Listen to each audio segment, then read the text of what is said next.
اسرائیل نے ایران سے بدلہ لیتے ہوئے آخر کار اصفہان شہر پر آج صبح تقریباً 5:30 بجے ڈرون سے حملہ کر دیا ہے،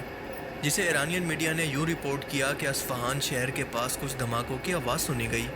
اصفہان ایران کا وہ شہر ہے جو کہ اس کی نیوکلیر فیسلٹیز اور سائنٹسٹ کا مرکز ہے، اور بتایا جا رہا ہے کہ نیوکلیر فیسلٹیز کے پاس موجود آرمی ایئر بیس پر صبح 3 دھماکوں کی آوازیں سنی گئی۔ ایرانین ایئر ڈیفنس چوکنا ہو کر اصفہان اور تہران کی طرف آنے والی تمام پروازوں کو سسپینڈ کر دیتی ہے اور اپنے ایئر ڈیفنس سسٹم کی مدد سے 3 اسرائیلی ڈرونز کو گرا دیتی ہے۔